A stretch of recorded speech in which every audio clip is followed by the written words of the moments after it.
Bonjour à toutes et à tous, j'espère que vous allez bien. Bienvenue sur ma chaîne Christophe Voyance. Nous allons bien sûr réaliser un nouveau tirage de tarot dans cette vidéo. Eh bien, je me suis posé une question et du coup, je vais partager ça avec vous.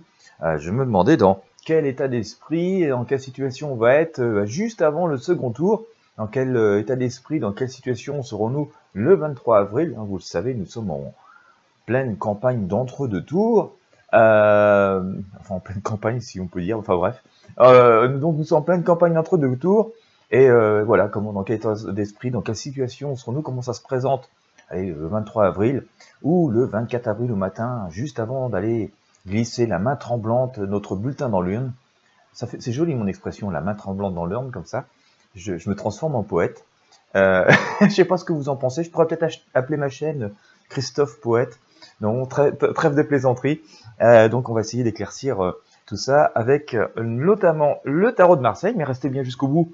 On va, comme d'habitude, essayer d'utiliser plusieurs outils pour éclaircir ça autant que possible. Et puis voilà. Ben, écoutez, si vous n'êtes pas abonné encore sur cette chaîne, cette communauté bienveillante, eh bien, je vous invite à vous abonner dès maintenant. Pensez aussi à visiter les liens qui sont présents dans la description de la vidéo. Je propose tout un tas de services, dont certains sont gratuits, qui peuvent vous être utiles en fonction de votre situation personnelle. Allez, petit point météo, j'avais oublié de le faire hier. Merci aux personnes qui ont pensé à me donner la météo par chez eux. Le soleil semble de retour chez moi. Oui, il semble de retour chez moi, et puis apparemment, demain, ce sera encore mieux.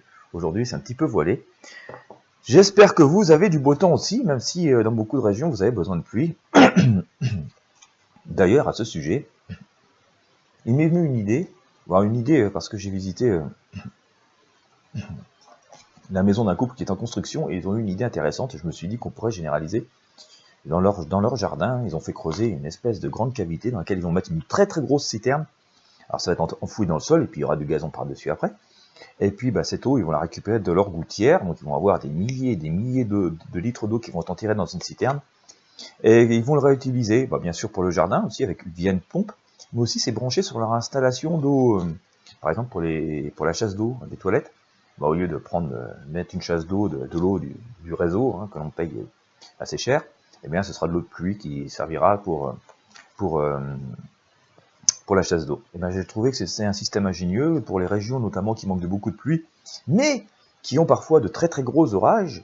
Je pense que notamment l'État pourrait aider à financer, comme il finance des travaux de rénovation énergétique, voilà, l'enfouissement de ce genre de citernes. Alors, dans les maisons particulières, si vous habitez une maison individuelle, ça pourrait être fait aussi au pied des immeubles et récupérer les milliers et les milliers de litres d'eau qui tombent quand il y a des gros orages.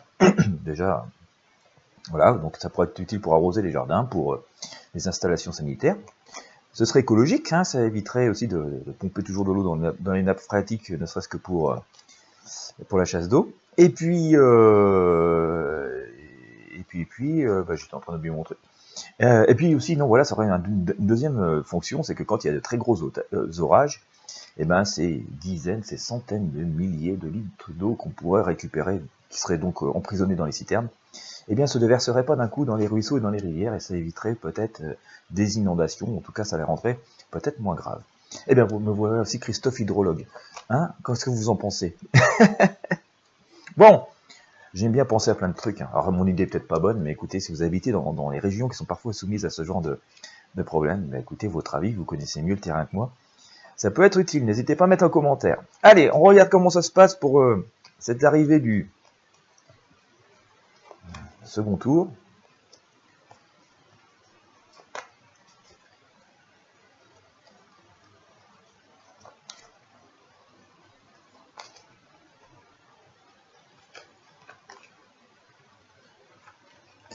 Allez, on va chercher ce pendule.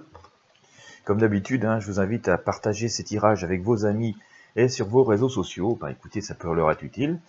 Et puis, bien sûr, ça m'aide aussi à faire connaître ces vidéos. Donc, merci de votre soutien que vous manifestez au travers de votre partage. Ça prend 20 secondes, même pas.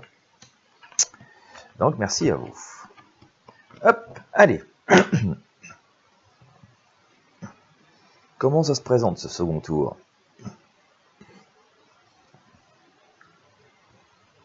Je crois que c'est la première fois de ma vie que j'assiste à 51 ans, mais peut-être que certaines et certains d'entre vous, encore un peu plus âgés que moi, et donc qui ont connu encore plus de scrutins, pourront me dire si je me trompe ou pas.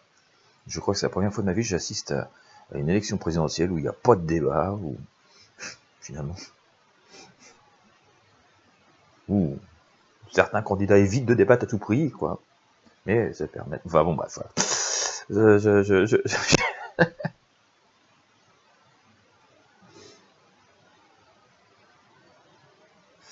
Alors, comment ça se présente? 1, 2.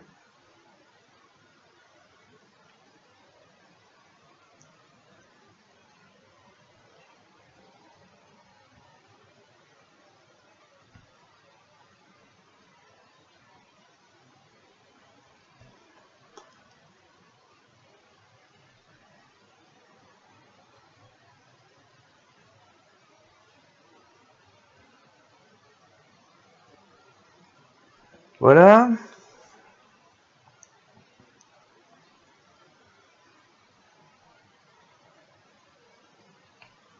Ça bouge pas beaucoup pour l'instant, hein. Ça sort pas des tonnes d'énergie. Hop.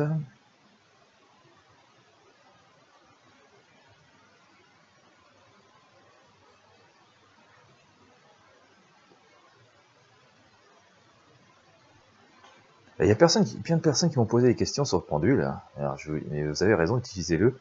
Et vous verrez qu'avec le temps, alors que vous tiriez les cartes comme je suis en train de le faire, ou que vous cherchiez des choses à l'extérieur, au début, on regarde religieusement son pendule, hein, et laissez faire les mouvements. Hein. Je dis souvent, l'antenne, c'est nous. Hein.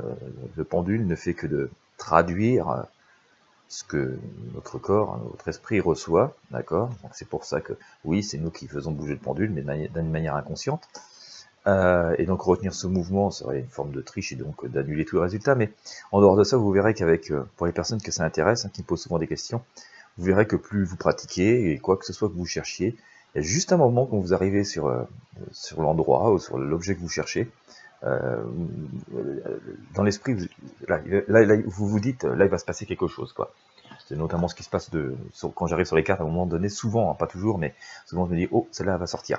Voilà, voilà. Et puis de fait, le pendule tourne, mais on a, voilà, le message qui arrive. Et si j'en suis pas là, hein, mais si vous arrivez à travailler ça à l'extrême, bah, vous verrez que comme font certains sourciers d'ailleurs, hein, certains sourciers ou certains magnétiseurs, à un moment donné, à force de travailler, vous n'avez même plus besoin de support finalement. Le fait d'arriver sur un endroit vous fera ressentir la chose.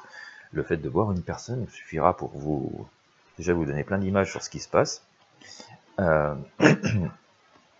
Donc je dis souvent, faites confiance à vos intuitions, à vos ressentis. On peut se tromper au début, mais on ne se trompe pas toujours. Voilà, c'est compliqué à expliquer. Parce que parfois on a ressenti la vérité, parfois, par exemple si vous pratiquez les cartes ont dit la vérité, et parfois il se trouve que par exemple le résultat n'est pas, entre guillemets, matériel, ce qu'on avait pu ressentir ou ce qu'on avait pu voir, mais c'est pas pour autant que c'est faux. Il a pu intervenir des choses, par contre, pas forcément tip-top, qu'on faussé, on va dire, le résultat de votre recherche, le résultat, voilà, ou ce que vous vivez, mais c'est pas pour autant que la réponse était fausse, quoi. Si j'ai un exemple qui me vient en tête, je vous le donne.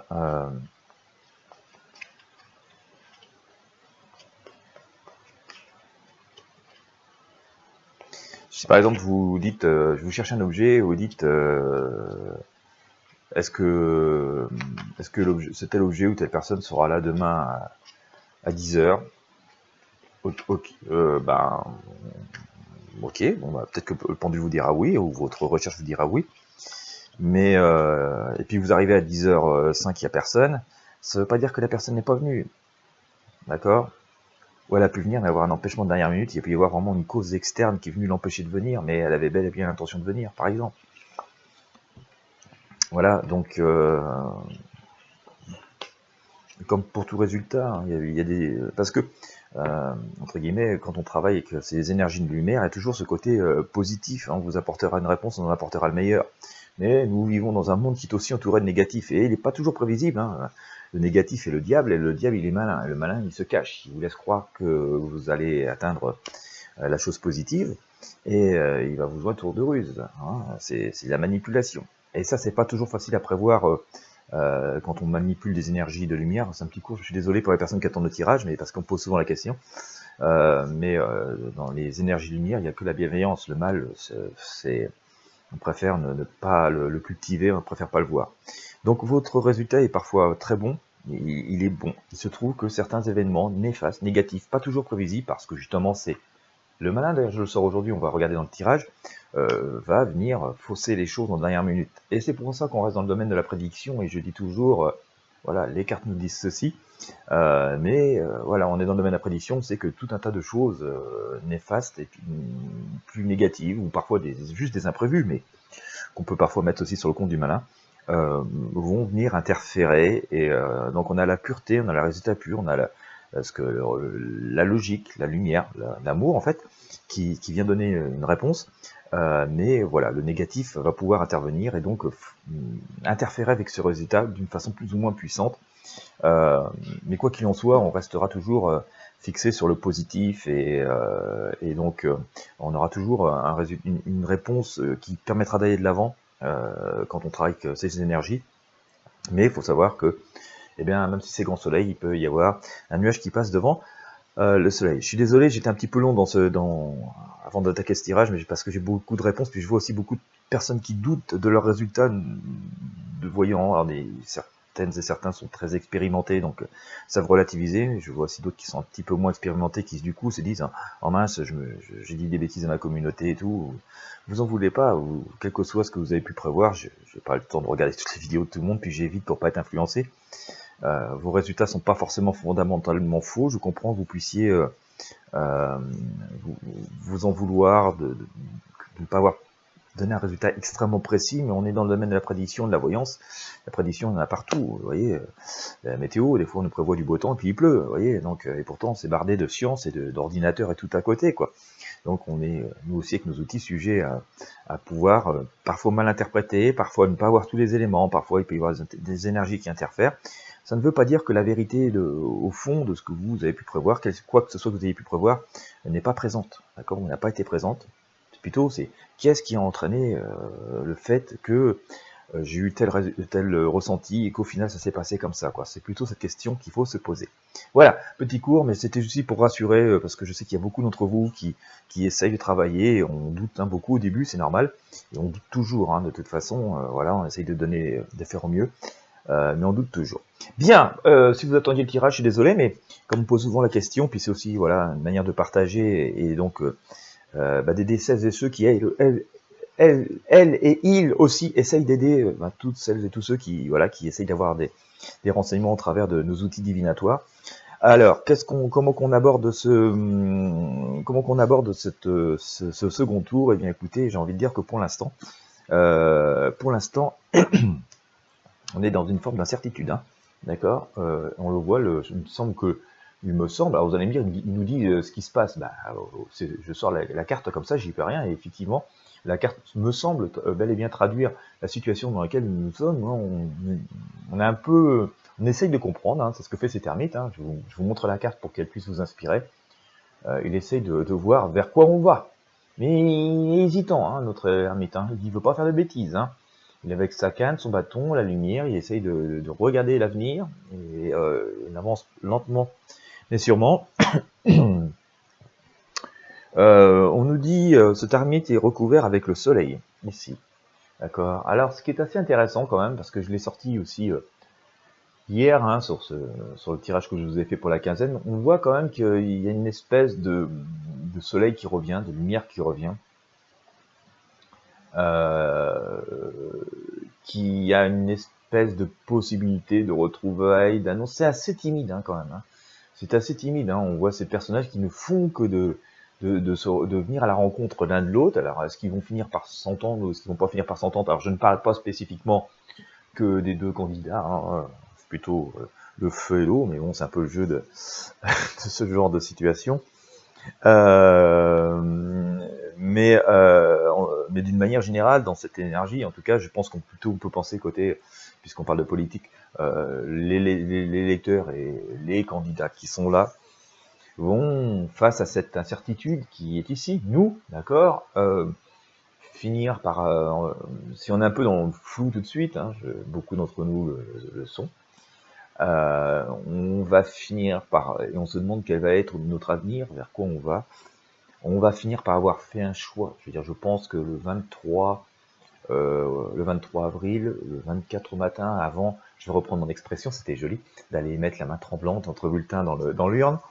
Je pense qu'on aura une idée de ce à quoi nous souhaitons parvenir. D'accord? Si aujourd'hui nous doutons, la plupart d'entre nous, en tout cas de celles et ceux qui iront s'exprimer, qu'on choisit de s'exprimer, je vais pas vous dire quoi voter, hein, c'est votre choix, hein, mais c'est pas mon rôle. Je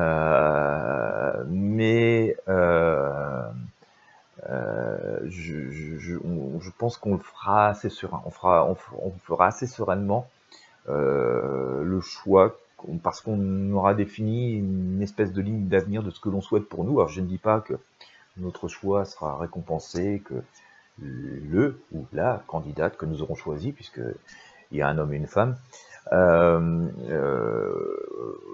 Je parle pour les gens qui vont s'exprimer, hein. Pour les personnes qui ne veulent pas s'exprimer, je comprends aussi, d'ailleurs c'est un choix aussi, mais finalement, pour tout le monde, on saura pourquoi on a fait ce choix. D'accord? Aujourd'hui, ça peut être encore très hésitant pour beaucoup d'entre nous. Le 23 ou 24, on saura pourquoi on a fait ce choix et on ne le fera pas forcément à contre-cœur. Enfin, nous aurions peut-être, sans doute, pour beaucoup d'entre nous, préféré une autre situation, mais puisqu'elle est comme ça, le 23 ou le 24, au moment d'agir, nous ne regretterons pas le choix que nous avons fait dans les circonstances telles qu'elles seront et telles qu'elles sont à ce moment-là. D'accord? Alors on nous dit que, alors j'ai un peu confirmation de ce que je vous disais, hein, je vois l'empereur, hein, donc on aura vraiment cette idée bon, qu'on a essayé d'imaginer quelque chose au mieux de nos intérêts propres à chacun et aussi un peu collectifs, en fonction de ce qu'on a sous la main, d'accord? Donc on sera à peu près sûr de notre choix, mais voilà, on va rester, je pense, dans une situation un petit peu, on va rester quand même pas mal, un peu dans la crainte, hein. On va d'un côté serein, on va pas avoir, on va être sûr de notre choix, mais dans la crainte quand même que, voilà, on se fera pas de reproche de notre choix, mais on sera quand même dans la crainte qu'on n'obtienne pas ce que l'on en attend, d'accord? Pour beaucoup, peut-être même que la situation sera inconfortable parce qu'on aurait imaginé, on aurait souhaité les choses différemment. C'est ce que nous dit ce pendu, mais j'ai quand même un message intéressant dans ce pendu, c'est souvent que de la peur et que de la crainte. D'ailleurs, il n'est pendu que par une jambe et il peut assez vite retourner la situation. Donc on sera en accord avec nous-mêmes et avec la crainte que les promesses ou que ce qui nous est proposé ne soit pas tenu, sur tout ça. Mais ce sera visiblement qu'une crainte. D'accord? Je sors quelque chose d'assez intéressant, je vous l'ai sorti déjà hier sur la quinzaine. Alors, je vous sors la tour. Hein. Bon, elle parle assez elle-même, hein, on voit quand même qu'il y a quelque chose d'assez fort, soudain, inattendu qui se produit. Le signal pourrait quand même être relativement fort et on va dire le contexte pourrait être assez imprévu, imprévisible, mouvementé. Hein, on voit quelque chose d'assez établi comme ça qui semble partir. On verra quel est le message ici. Cette tour est recouverte ici par l'étoile, d'accord? Et on voit quelque chose qui se vide, on a l'impression que cette femme fait le ménage. Hein. Je vous montre la carte pour que vous puissiez avoir cette sensation. Elle profite de la nuit pour tranquillement aller se débarrasser de tout ce qui est superflu, inutile, et un peu comme si elle voulait effacer certaines traces de son passé et reprendre un nouveau départ. Alors ça ne veut pas dire que c'est forcément une femme, hein, c'est une femme sur la carte, mais une personne en tout cas, une personne qui voudra sans doute se débarrasser d'une forme de passé et peut-être par là même passer à autre chose ou sur une autre forme de simplification. Voilà, en tout cas on a cette idée-là d'allègement et de pureté, hein, c'est ce que fait cette femme, et elle le fait un peu tranquille dans son coin, loin un petit peu de cette personne, en tout cas le fait loin du brouhaha médiatique. Hein. Je rappelle, on a une femme sur la carte, c'est pas forcément une femme que ça fait intervenir physiquement. On est juste dans les énergies. Ce qui est assez... Alors, à plus long terme, j'ai quelque chose d'assez intéressant parce que je vous sors ici l'amoureux. D'accord? Donc, on a une idée de retrouvailles d'union. Bon, voilà, comme ça. Peut-être que c'est aujourd'hui, ça peut laisser perplexe. ici avec l'amoureux, et en même temps j'ai l'ermite qui est ici, d'accord, et on a cette idée que, moi je pense que ça veut nous dire que de toute façon il y aura un choix qui sera fait, il y a quelque chose qui sera de toute façon validé d'une certaine manière, donc de cette idée d'association, puisque finalement on relie un ou une représentante, enfin voilà, un représentant de l'État avec une population. Donc je pense que c'est là que se met l'amoureux, mais dire que c'est grands amours, je ne suis pas tout à fait convaincu, notamment parce que il y a l'ermite ici, d'accord. Et je pense que bon, finalement la symbolique de l'amoureux veut dire bah, forcément oui, il y aura quelqu'un d'élu. Donc ça, c'est un représentant avec une population, voilà, le représentant d'une population, c'est ce que veut nous dire l'amoureux. Attention, hein, l'amour n'est pas forcément encore là parce que, et l'union n'est pas encore forcément là parce que, regardez, il y a une espèce de médiateur dans cette histoire. Hein, c'est un peu comme si on avait d'un côté, on va dire, la population, puisque nous parlons d'élections, d'un côté un ou une candidate, et puis entre deux, vous voyez, on a un intermédiaire, hein, d'accord, qui essaye de faire une médiation. Et au-dessus, Cupidon n'a pas encore décoché sa flèche. Donc, vous voyez, on a un peu une idée, il y a quelqu'un qui arrive là, mais qui fait pas forcément complètement l'unanimité, et d'ailleurs, se retrouve un peu dans une situation, un peu de solitude. Il ne s'agit pas de gagner, mais il suffit d'être voulu. Parce que finalement, on ressort ici cet ermite, hein, qui du coup, bah, je suis là, mais qu'est-ce que je fais maintenant? J'essaye d'avancer lentement mais sûrement. Finalement, on sent un peu une espèce de solitude, hein, puis ce personnage, il est dans le noir, hein, dans l'obscurité, la pénombre. Et comme on peut le voir ici avec cet amoureux, alors quel que soit visiblement, en tout cas, c'est ce que j'en retire, hein, vous pouvez avoir un autre ressenti. Hein. Je rappelle qu'on est dans le domaine de la prédiction. On s'aperçoit que finalement, vous voyez, l'amour n'est pas encore forcément là. Il y a une rencontre, mais l'amour n'est pas encore là parce que Cupidon n'a pas décoché sa flèche, et que de toute façon, ça laisse la personne en question dans une espèce d'interrogation. Il va falloir avancer lentement, mais sûrement. Bon, faut en être capable. Voilà. Alors après, qu'est-ce qui se passe par rapport à cette situation? On a la justice, l'équilibre. D'accord, il y a une volonté d'équilibre et enfin, je pense que c'est une volonté bah, forcément de tout le monde, hein, d'essayer de regarder quelque chose d'à peu près équilibré, d'avoir une vie juste, voilà, juste, mais la vraie justice, hein, quelque chose qui satisfasse, qui soit adapté à chacun d'entre nous, quelle que soit sa condition, sa situation, ça va être une volonté. De faire bouger les lignes. On voit que malgré tout, il y a un effort, hein, que on va aborder ça. On aura fait un choix, hein, on sera en paix avec nous-mêmes, hein, mais on a vraiment l'impression de devoir déplacer une montagne pour pouvoir faire le bon choix et espérer que ça apporte ce que nous attendons individuellement dans nos vies, hein, en fonction de notre situation personnelle. Ce qui est assez intéressant tout à l'heure, hein, je vous l'ai ressorti tout à l'heure, enfin, je vous l'ai déjà sorti tout à l'heure, ce message, et je vous l'ai déjà sorti finalement hier sur la quinzaine, donc je vous ai sorti la tour tout à l'heure, mais je vous sors à nouveau quelque chose qui est encore plus symbolique, hein, que quelque chose qui explose, c'est que je vous sors ici cette grande faucheuse, hein, ce changement, alors est-ce que c'est changement de personne, est-ce que c'est changement de cap, je ne pense pas qu'on va nous le dire, mais on a quand même une idée de changement, hein, de page qui se tourne, hein, ici, avec cette faucheuse, hein, on l'a souvent. Et ce qui est quand même assez... voilà, je vous avais dit, hein, on va passer une semaine, une quinzaine qui va être assez castagne, hein, on a vu ce message-là. Et bien dans ce changement, hein, que je vous montre ici, qui semble s'annoncer ici, au travers de cette faucheuse, de cette tour, hein, qui explose, là, tout ça est quand même recouvert par une énergie qui n'est pas forcément sympathique, c'est celle du diable, vous la connaissez. Ce sont toutes les bases énergies humaines, hein. Mensonge, trahison, manipulation, violence, fourberie, enfin c'est ce que fait le diable. Hein. Vous connaissez toutes et tous la symbolique du diable, hein, depuis que nous sommes tout petits. Donc on voit quand même que ça reste quand même assez trash et vraiment jusqu'à la fin. Mais et que alors la situation va encore, je pense qu'on abordera ça jusqu'à la dernière minute avec pas mal d'inquiétudes. Je vous ressors à nouveau le pendu, une espèce d'inconfort. Je pense que d'ailleurs, quelle que soit l'issue de ce deuxième tour, moi j'ai une petite idée, mais je me garderai parce que je ne veux pas influencer qui que ce soit. Et je suis pas là pour faire du buzz non plus. Mais quelle que soit l'issue de ce qui peut se produire, Alors, il y aura toujours des gens qui vont être triomphants, d'autres pas triomphants, mais d'une manière générale, il y aura quand même beaucoup d'inconfort derrière parce que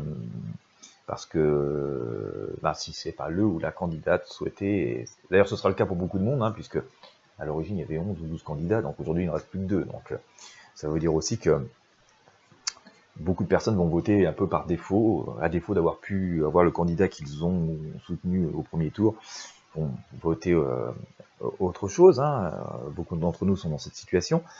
Donc il y aura de toute façon cette espèce d'inconfort, mais que quel que soit le camp, même si voilà le camp du ou de la victorieuse triomphe un peu ce soir-là, il y aura quand même beaucoup d'inconfort. Je l'ai évoqué tout à l'heure avec ces termites.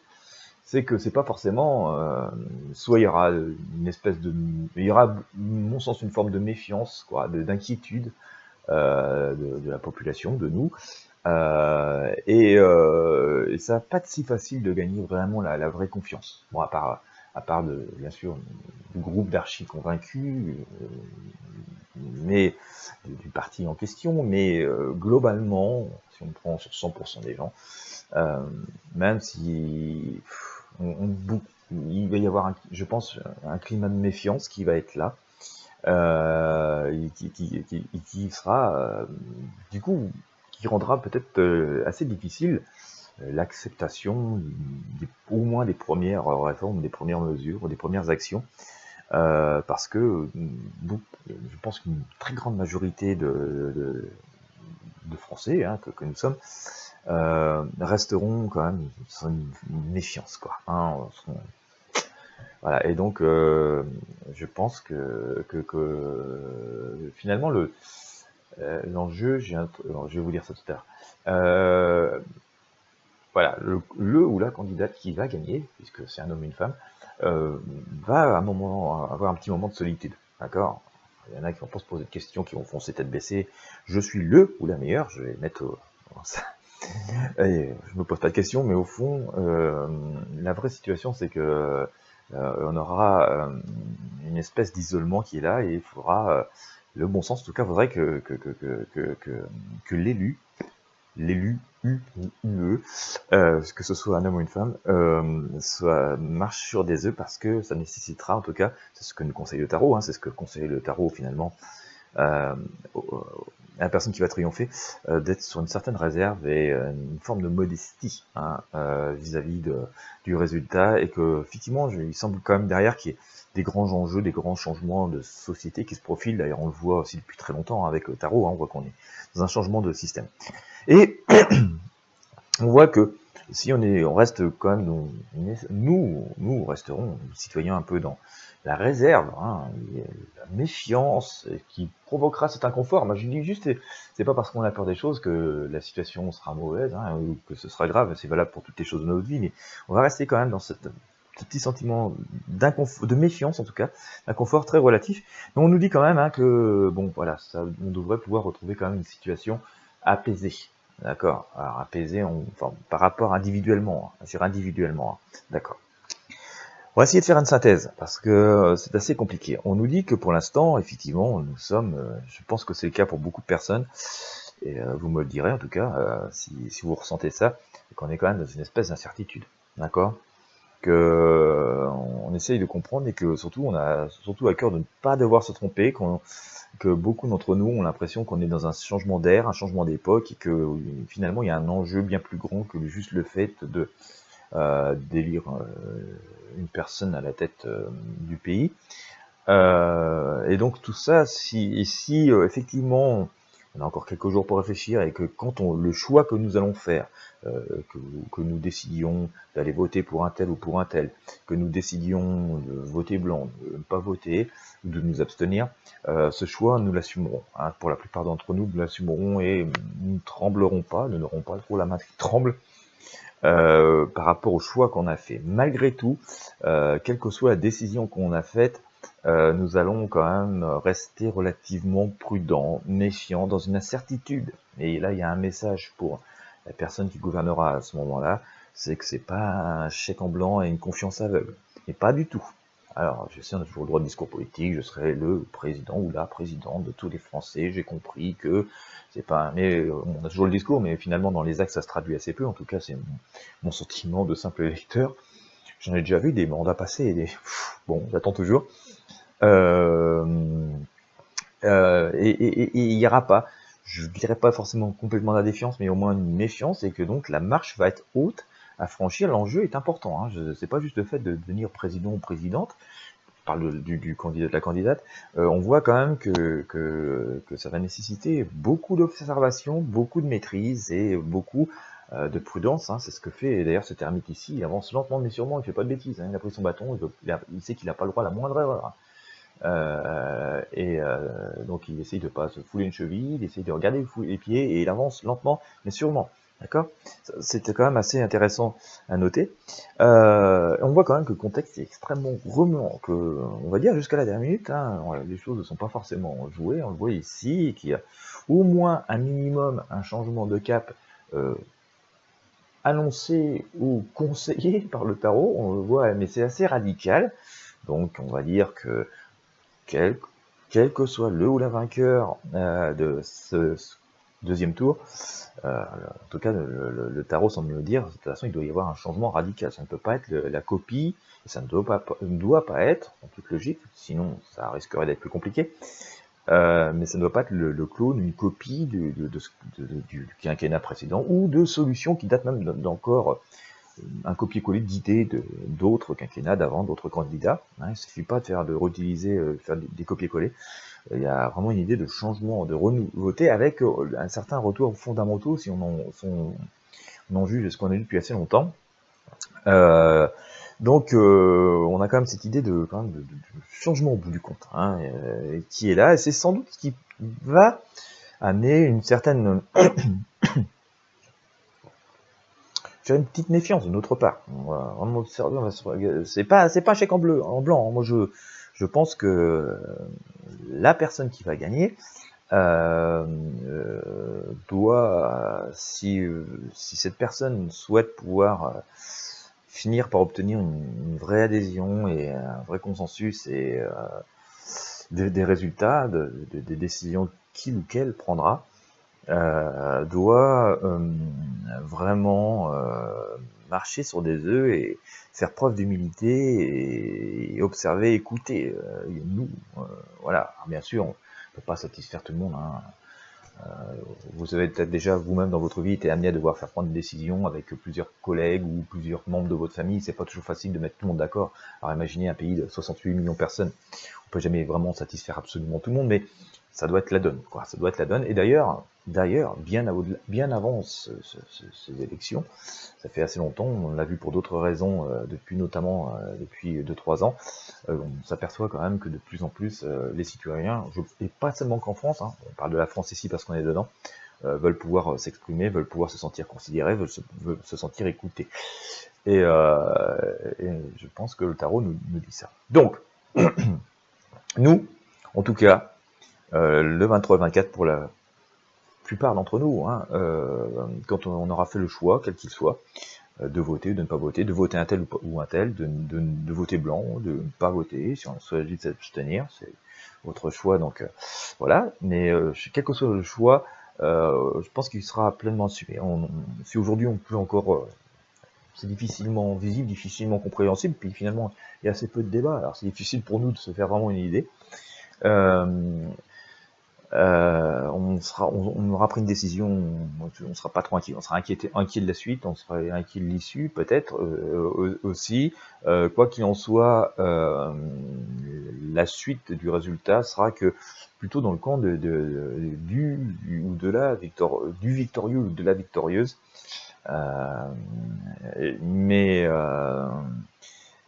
Et c'est dans ce camp-là, c'est là qu'il va y avoir besoin de beaucoup réfléchir et de marcher sur les œufs. Ça doit être un véritable changement, et doit être un véritable renouveau, il semblerait, hein, si on s'en réfère à toutes les énergies qu'on a depuis pas mal de temps. Je répète que nous sommes dans la prédiction, mais qu'on est quand même dans un cadre de vrais changements, de vraies nouveautés, mais quelque chose qui doit être bienveillant et au service des personnes et à l'écoute des personnes. Et que bon, forcément, si on s'écarte de ces énergies-là, il y aura de la distorsion, comme on dit souvent. Voilà. Donc, écoutez, il semblerait qu'on en soit à peu près sur ce type d'énergie au moment où je fais ce tirage. Je prends soin de vous montrer les cartes pour que vous puissiez aussi vous faire votre opinion à vous. Voilà, c'est aussi par souci de transparence. Et écoutez, j'espère que ça vous aura éclairé, pardon, dans ce long tirage. Et oui, j'en suis déjà à 35 minutes. Bon, il n'y a pas beaucoup de monde qui va le regarder jusqu'à la fin, c'est dommage. Mais merci à vous si vous êtes jusqu'à la fin. Écoutez, si vous avez aimé, je vous invite à mettre un pouce bleu, un j'aime, à partager avec vos amis et sur vos réseaux sociaux. Pensez à vous abonner à la chaîne, pensez à visiter les liens présents dans la description de la vidéo. Et puis écoutez, je vous remercie de votre fidélité. Je vous souhaite à toutes et à tous une bonne journée ou une bonne soirée en fonction de l'heure à laquelle vous me regardez. Et je vous dis à très bientôt pour de prochaines prédictions voyance.